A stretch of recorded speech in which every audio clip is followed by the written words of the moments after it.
Good morning. I'm the Reverend Denise Gouch. My pronouns are she, her, and as your assistant minister, it is my pleasure to welcome you to worship with the First Unitarian Universalist Church of Nashville.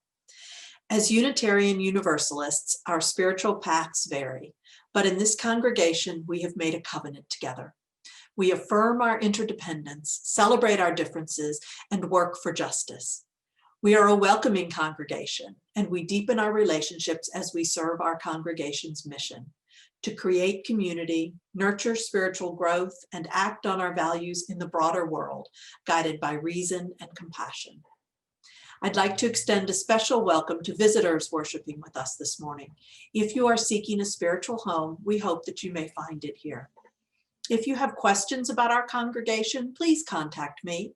You can find my email address in the staff directory under Contact Us on our website, and I look forward to hearing from you. If you are joining us for the live broadcast of this service on Webinar Jam, won't you please say hello in the chat? We love knowing you're here.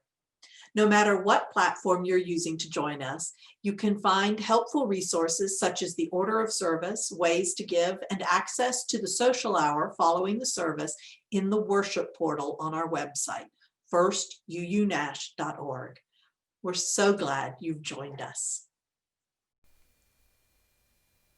Good morning. My name is Jay Tiefenbrunn. My pronouns are she, her, and I'm delighted to serve as your director of music ministries.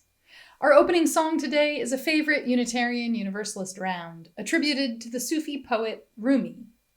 It is ever important to recall the ostinato that accompanies the text in the hymnal. Though you've broken your vows 1,000 times, come, yet again, come. Please join Tom on guitar and voices from our adult choir in the singing. Though you've broken your vows 1,000 times, though you've broken your vows 1,000 times, though you've broken your vows 1,000 times, though you've broken your vows 1,000 times, though you've broken your vows 1,000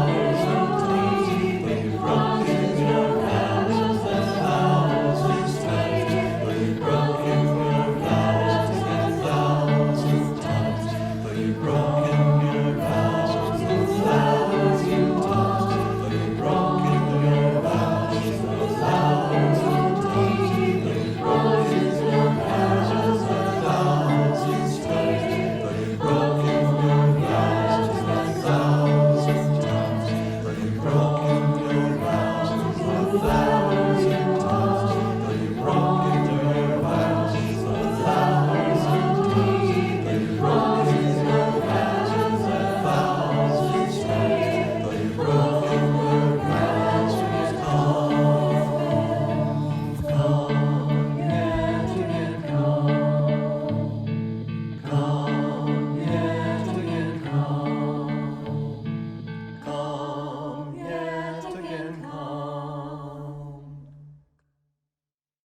Good morning. My name is Roddy Biggs. My pronouns are he, him, and they, them. I am a worship associate and co-chair of Social Justice Ministries at Fern. The words to our call to worship were written by A. Paul Davis. None of our private world is big enough for us to live a wholesome life in. We need the wide world of joy, of wonder, of purpose and virtue, of toil and tales. What are we, any of us, but strangers and sojourners, forlornly wandering through the nighttime until we draw together and find the meaning of our lives in one another, dissolving our fears in each other's courage, making music together and lighting torches to guide us through the dark. We belong together. Love is what we need to love and to be loved. Let our hearts be open, and what would we receive from others? Let us give. For what is given still remains to bless the giver, when the gift is love. The words for our chalice lighting were written by Betsy Daw. May the light of this chalice give warmth and light to our communities when we are joyful and when we despair. And may we feel the warmth spread from our circle to wider and wider circles until all know they belong to the one circle of life. Good morning. I am Marguerite Mills, she, her, and I am your Director of Lifespan Religious Education. Our story this morning is Buddha in the Garden by David Bouchard. The temple monks are wise and worthy. It is an honor to be a temple monk. They are considered holy and chosen, and all of them are chosen, all but the garden boy. The monks often leave the temple. They are searching the world for enlightenment. All of them travel around the world but two, the garden boy and the old blind monk who day after day sits meditating at the temple gate. Years before, the garden boy had appeared at the temple gate, a small, abandoned bundle. The monks found him lying next to a bare root peony. The monks who found the boy cared for him reluctantly. Raising an infant was not their purpose.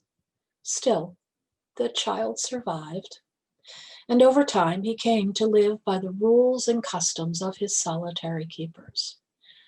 But the boy was not allowed to think of enlightenment.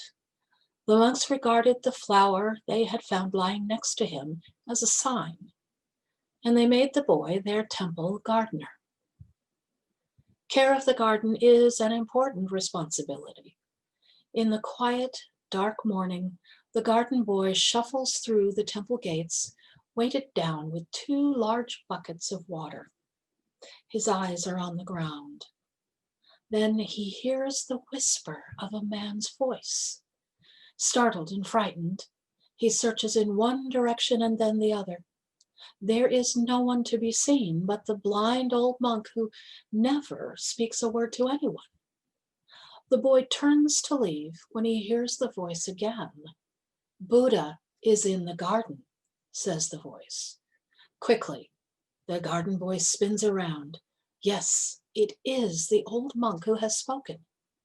The boy answers, "But master, I have tended the garden every day for 9 years, and I have never seen nor heard Buddha. Perhaps only one who is worthy can see him? Perhaps the other monks when they come for vegetables?" The old monk says nothing. He merely sits. The garden boy waits for a reply, but none comes. After a short time, he hurries into the garden. There, the boy searches every corner. It takes him only a moment to realize that Buddha is not in the garden. He goes to his favorite resting spot under a flowering tree next to his peony. There he sits, legs crossed. He turns the palms of his hands toward heaven, closes his eyes, and begins dreaming. In his dream, he sees a young woman propped up against a crumbling stone wall. Her face is gaunt and her eyes hollow. She hovers over a covered object, protecting it. Her pale, frail arms are wrapped tightly around her small package. The boy opens his eyes to the sight of a small, starving kitten. He is surprised. Animals are rarely seen in the temple. The kitten is so thin that its ribs show through its ragged coat. The boy picks up the kitten and feeds it, caring for it as the monks had cared for him. Weeks later, while passing through the gate again, the garden boy hears the old monk speak a second time. "Buddha is in the garden," says the monk. The boy quickly sits facing him. "The last time you said that, Master, I went and I looked for him. I found nothing but a small starving kitten. Master, where should I look? In what form will I find Buddha?" After a few silent minutes, sensing that an answer will not come, the boy goes to his favorite resting spot. With the kitten curled up on his robe, he thinks about the old man's words. Again, he dreams of the young woman. She is still near a crumbling wall, but this time she is crouched over, coughing feverishly, while her small bundle lies nestled on the ground at her feet. A heavy, lonely feeling overcomes the boy. He hears a slight rustle and opens his eyes. Next to his flower, he finds a small bird trying to fly, but failing. Its wing is broken. The boy picks up the bird, carries it to his room, and nurses it back to health. Over the next few weeks, the garden boy spends part of each day sitting near the old monk. Hour after hour, he asks questions about life. He describes the beauty of his garden and of his peony. He describes every detail of his dreams, the beautiful woman, her hunger, her illness, and the bundle that consumes her so. It is during one of those many visits that the old monk speaks again. As the boy relates a long story about a bee that appears out of nowhere to hover in the garden, the old man interrupts. "You have seen hunger and illness, boy. These are the first two signs. You will soon discover the third. Then you will find the enlightenment we are all seeking." Sensing this is a sign he might again see the mysterious woman, the boy runs into the garden. But as he approaches his special place, he stops, frozen. He stares at his beautiful peony. It is wilted, hanging lifeless from its stem. The boy is not surprised by this death. Each year the flower dies and is reborn, but by the strange timing of this event. Quietly, the boy sits, closes his eyes, and waits. It is not long before the dream woman reappears. In her smile, the garden boy recognizes his own. For the first time, the woman turns and looks at him. Her voice is his voice, soft, kind, caring. "I have longed to see you, my son. I have been here with you all these years, but now I must leave. You know hunger, and you've seen illness. You also know that your flower has died, and that it will live again. You now understand how we came to be apart. This is the third sign, child. It is the key to enlightenment." Smiling tenderly, the dream woman walks toward her son and takes him in her arms. As he sinks into his mother's embrace, the garden boy closes his eyes tight. He vows that nothing on earth or in heaven will ever take him from this place and this peace. A few days later, 7 monks return from their search for enlightenment in far-off lands. As they approach the gate, they hear the old monk speak. He says, Buddha is in the garden.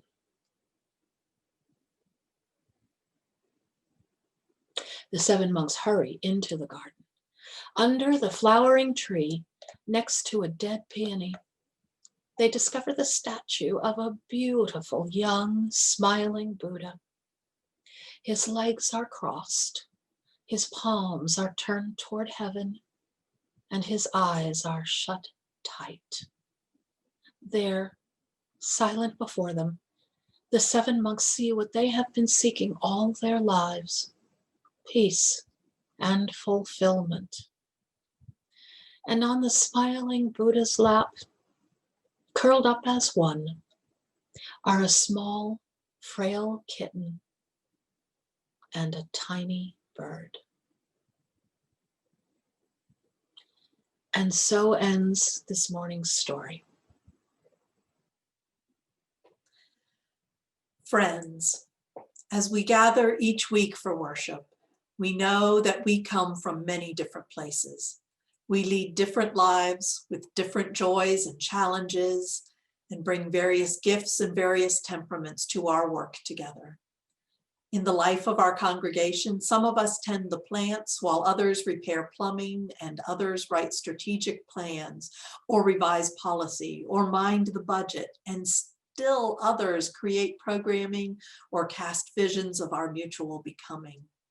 Let us pause a moment to consider the power and possibility to be found in honoring all these ways of seeking to find, create, and become, with words written by Amanda Schuber. In honor of the risk takers, those that hold the vision with clarity and charge forward with optimism even in the face of others' doubts, you are our lamplighters and our guides. May we never forget the courage it takes to lead the way forward.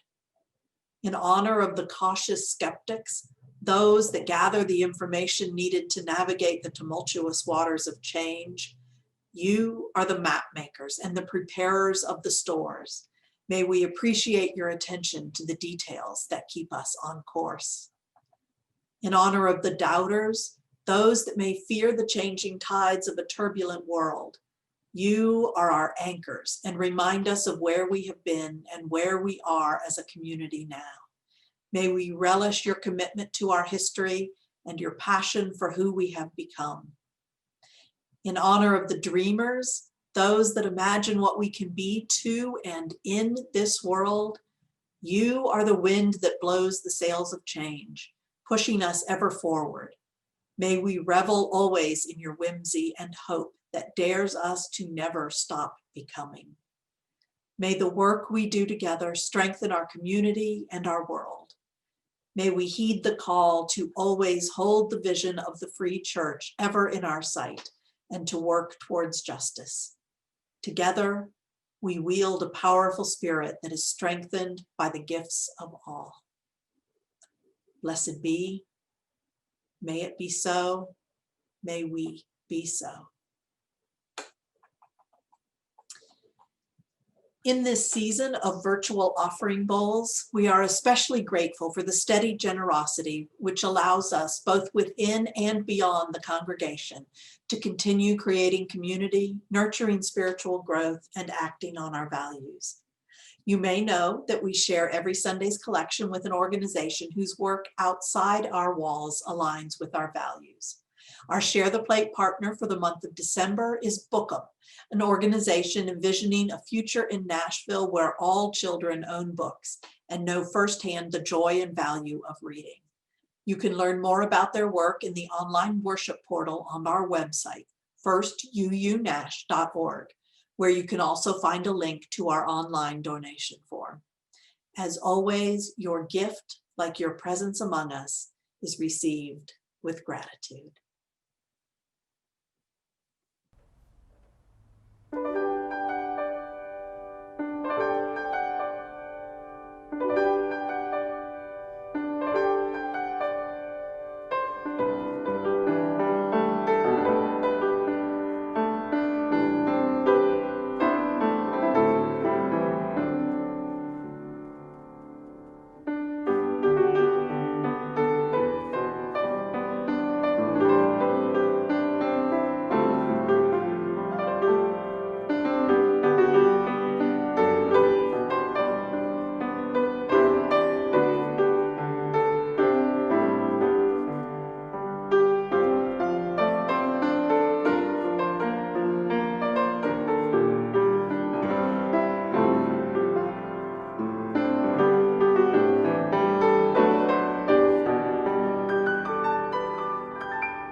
The reading for today was written by John B. Wolfe.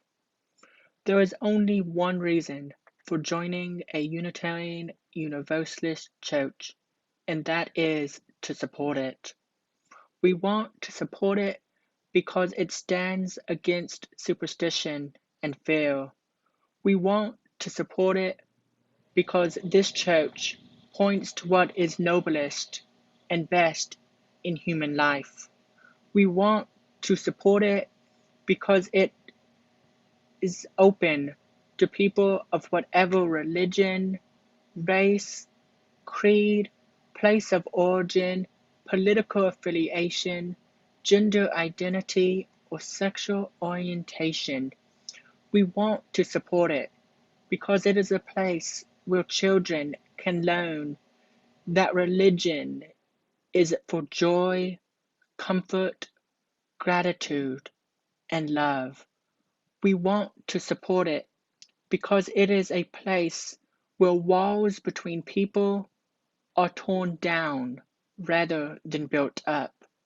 We want to support it because it is concerned more with human beings than with dogmas.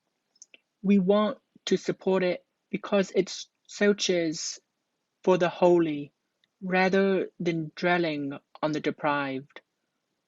We want to support it because it calls no one a sinner, yet knows how deep is the struggle in each person's breast, and how great is the hunger for what is good. We want to support it because it calls us to worship what is truly worthy of sacrifice.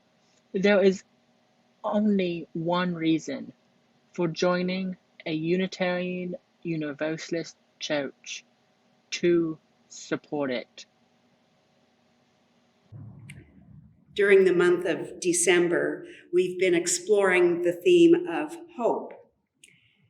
Emily Dickinson claimed that hope is the thing with feathers. To me, this means that hope is light in weight.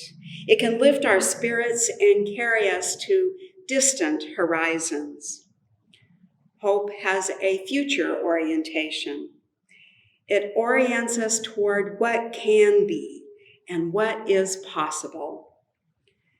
Today, I want to talk about hope for the future of the church. To do so means first talking about church. Church is a complicated word, isn't it? One that gets weighed down with baggage. Throughout human history, the church as an institution has been responsible for creating beauty and good in the world and for committing grave atrocities. As I speak, the Jewish festival of Hanukkah is taking place, beginning December 10th and ending December 18th. For Jews, the word church is irrelevant to their religious and spiritual practice. The words temple and synagogue more accurately describe the place that they gather to study and pray. The word church can also be a painful reminder of how centuries of Christian theology have worked, unfortunately, to demonize Jews and thus open the door to persecution and genocide. For Buddhists, Hindus, Sikhs, Muslims, pagans, and atheists, the word church is similarly irrelevant. Unitarian Universalism is a pluralistic faith which welcomes people from all of these traditions and more. Every congregation I have served has at one time or another had intense discussion and even lively debate about what word to use in naming who they are as a people and the place where they gather. Many words have been used and are in current use, each an attempt to capture the nature of who we are together and the collective purpose of our existence. Each word comes with its own complexity and problematic connotations. Fellowship is male-gendered and sounds patriarchal. Society can sound secular and elitist, even when the descriptors religious or spiritual are added. Community can sound too cozy and insular. I say all of this not to open or reopen debates about how to name this thing we do together, but to unpack the baggage that can weigh down the institution whose purpose is to lift us up on wings of hope. The word church, like the word God, points to a transcendent, ineffable, and ultimately unnameable reality. It's as been said, God isn't God's name, and the Tao that can be named isn't really the Tao. Maybe then the church that can be named isn't really the church. The existence of the church is both temporal and spiritual, a human institution which serves divine purposes, existing beyond its current time, reaching back to include ancient ancestors while looking forward to future generations. It includes all of those who came before and those yet to come. It is always the once and future church. In a way, the hopes for the future of the church are the same as they always have been, to be a better version of itself and to more closely resemble the ideals that it strives toward. Call it the kingdom of heaven here on earth, or the beloved community, or an earth made fair and all her people one.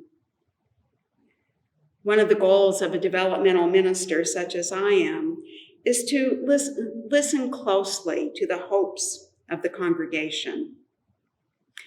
To that end, I have been working with your transition welcome team to create listening sessions, opportunities for members to come together in small groups to share what brought them to this church, what they love about it, and what their concerns are. I hope any of you who are members will go to the website and sign up to take part in a listening session. Having been here for just a few short months, it is far too soon for me to articulate the particular hopes of this congregation. What I can share are the hopes I hear repeatedly and consistently for Unitarian Universalism writ large, the hopes for our collective association of congregations. In my nearly 30 years as a Unitarian Universalist, the top 3 hopes that I hear consistently are these. 1, to be more diverse ethnically and racially. 2, to attract more young people. And 3, to grow in numbers. Does any of this sound familiar? These 3 hopes get expressed consistently, yet our congregations remain much as they always have been, predominantly middle-aged and older, predominantly middle class and white. Our numbers have held somewhat steady, which on the face is good news. When almost every other denomination is in decline, we seem to be holding our own, at least for now. And from surveys done by people like the Pew Research Foundation and the Lilly Foundation, it seems that a religious community such as we strive to create together is exactly what people today are looking for and what is most needed in our world. And yet, our hopes for who we might become remain unrealized. Every year at the General Assembly of Unitarian Universalists, someone from outside our movement is invited to give the prestigious Ware Lecture, which has been taking place every year since 1922. Every now and then, one of these annual lectures becomes a touchstone of truth about who we are and gives us guidance for who we might become. One such lecture was delivered by the Reverend Dr. Martin Luther King Jr., who urged us not to sleep through the revolution, but to be part of it. Another such lecture was delivered by sociologist Robert Bellah, author of the book Habits of the Heart and the Good Society. In his lecture, Bellah names a paradox of Unitarian Universalism, that while being strong dissenters, we are religiously and therefore culturally mainstream, right at the American center. He then spends the majority of the lecture highlighting the centrality of the individual in Unitarian Universalism and concludes by saying this, and I quote Bellah extensively because he says it so much better than I could. He concluded his lecture that evening by saying, "Beneath the surface glitter of American culture, there is a deep inner core, which I have argued is ultimately religious. The sacredness of the conscience of every single individual." Bellah goes on to say, "Nothing I have said tonight takes away from the enormous power of that idea or the enormous good. It is responsible for the best in our culture. But by the very weakness of any idea of human solidarity associated with it in a culture dominated by the dissenting Protestant tradition, it opens the door to the worst in our culture. It leads to the idea that humans are nothing but self-interest maximizers and devil take the hindmost. It is that version that we see all around us." Bellah concludes by saying, "I don't think we can challenge that version until we come to see that the sacredness of the individual depends ultimately on our solidarity with all being, not with the vicissitudes of our private selves." He says, "You face in your very denomination the most basic conundrum of American life. If you can solve it, you may help lead the larger society out of the wilderness into which it has wandered. Bella gave us a tall charge to live up to be leaders in finding our way out of a culture of individualism and rampant consumerism, to find our way to a promised land of a just and peaceable world, not just for ourselves, but for everyone. I dare say that our hopes as Unitarian Universalists, the ones we have yet to realize, are tied up in the conundrum that Bella names. Being dissenters from mainstream culture while being part of it, and holding up the inherent worth of every individual while being in solidarity with all of life. Last week, we talked about hope as being something we do rather than have. If we hope for things to be different in the future, we have to do things differently now. Over the years, as Unitarian Universalists, we have tried being different by updating our hymnals to be more multicultural, by changing our worship to be more contemporary, and we've tried slick marketing campaigns and programs aimed at dismantling racism. And yet, our congregations look much the same as they did 30 years ago. Did I forget to mention that the church is fundamentally a conservative institution? Over the centuries, its practices have served to keep it from changing.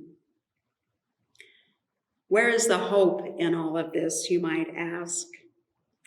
Last week, we talked about how in this time, the time we are in, this time of pandemic, and how it has worked to lay bare all the inequities in our local and global communities, and how hope is to be found in looking honestly and compassionately at the realities confronting us, and to be moved by compassion into action.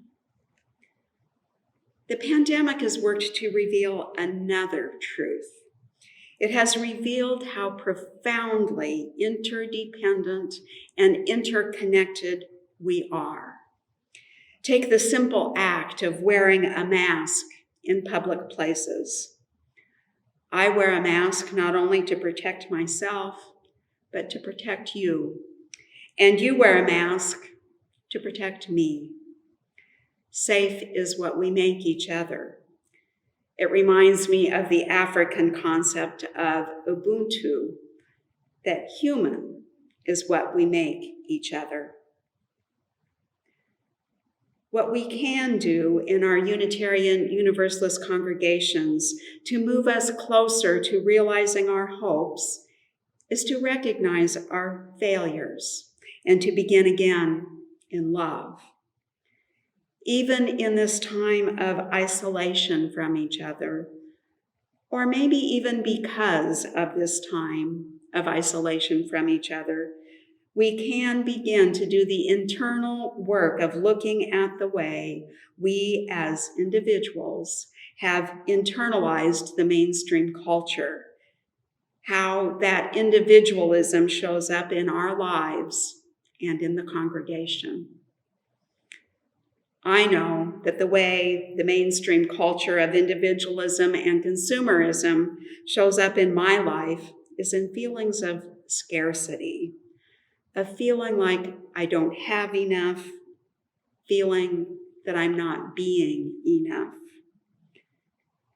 If you were all sitting in front of me right now, I suspect that I would see more than a few heads nod in recognition of that feeling of scarcity. It's what our culture teaches. And it's religious, spiritual work to teach ourselves and each other something different. What lifts me out of the scarcity mindset is remembering that I am part of something larger than myself, part of a family, a neighborhood, a congregation, and this religious movement called Unitarian Universalism. They all existed before I came along and will continue to exist long after I'm gone. Of these, the one that gives me the most hope is the church. All of it for its failings and its shortcomings. For it is the church that points to a transcendent reality, to what can be a growing, diverse, multi-generational, multicultural congregation and world where every individual is cherished as an integral part of the larger whole. Our hope, my friends, is in each other, to be the church we hope for and dream of, to be the church we hope for and dream of. May we lift each other to new horizons, living into the dream, living into the hope of all that we might become together. May it be so. Amen, and blessed be. Our closing song was written by Unitarian Universalist composer Beth Norton, who serves First Parish of Concord in Massachusetts. This partner song made its debut when the choir from Concord traveled to Transylvania to meet their sister church. The lyrics are a traditional Transylvanian blessing in Hungarian.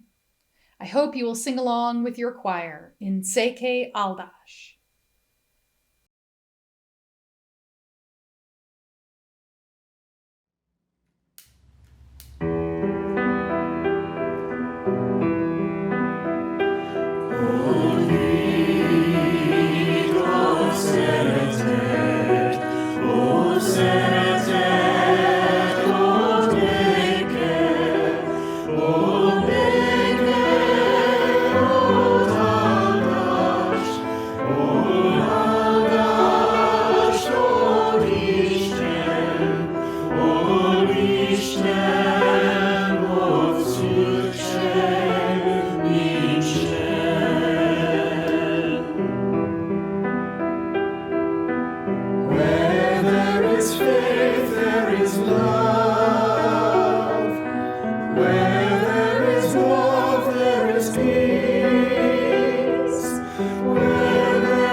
The words to our chalice extinguishing were written by Elizabeth Sell Jones, and they can be found at the bottom of our order of service.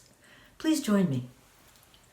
We extinguish this flame, but not the light of truth, the warmth of community, or the fire of commitment.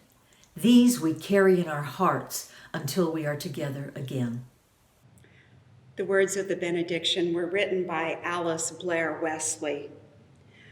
We pledge to walk together in the ways of truth and affection as best we know them now, or may learn them in days to come, that we and our children may be fulfilled and that we may speak to the world in words and actions of peace and goodwill.